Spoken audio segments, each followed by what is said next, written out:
이 사건이 지금 제가 제일 긴장하면서 하고 있는 사건들 중에 하나입니다. 어떤 사건이길래요? 요즘 뉴스에 많이 나오는 캄보디아 사건 혹시 들어보셨나요? 네, 알고 있죠. 설마 그 사건도 맡고 계신 건가요? 네. 언론뿐만 아니라 이게 국가적으로도 이목이 상당히 많이 집중된 사건이고, 그리고 의뢰인들을 위한 비밀 유지 의무 때문에 제가 상세하게 구체적으로 사건의 내막에 대해서는 다 풀어드릴 수는 없습니다만, 저도 솔직히 이 사건은 정말 긴장하면서 진행하고 있습니다. 제가 지금 이 사건과 관련된 의뢰인분들을 실제로 여러 명 변호하고 있습니다.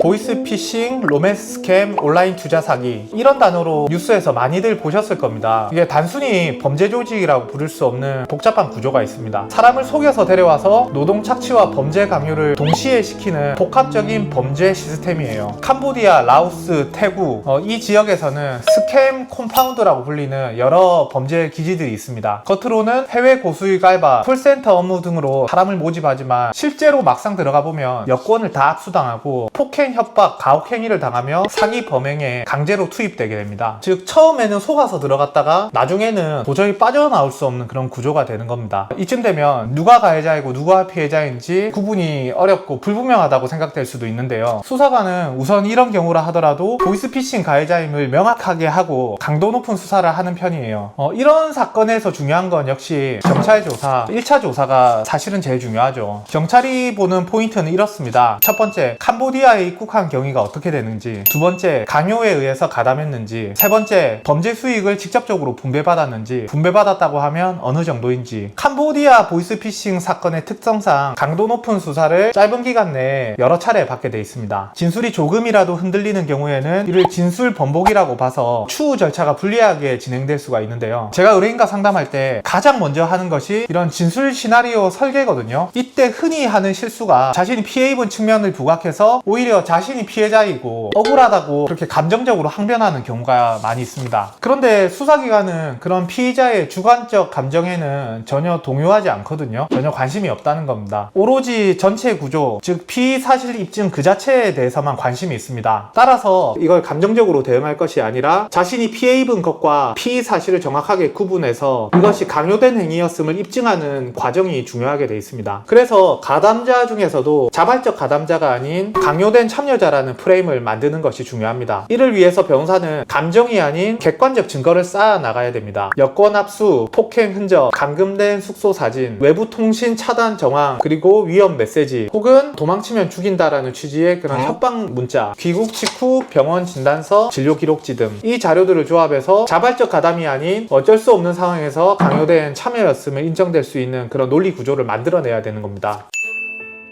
중요한 건 세 가지입니다. 첫 번째, 감정을 배제할 것. 억울하다는 감정적 말보다는 차가운 논리로 설득하는 것이 중요합니다. 두 번째, 일관성을 유지하는 것이 좋습니다. 조사를 여러 번 받는 과정에서 조사 때의 진술과 의견서 상의 내용이 달라지면 곤란합니다.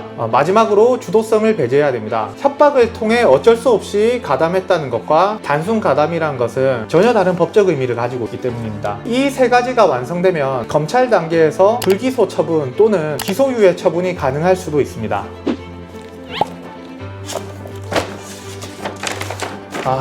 피님, 요새 이 사건이 워낙 크다 보니까 이 얼굴에 안 생기던 수포까지 이렇게 생겼습니다.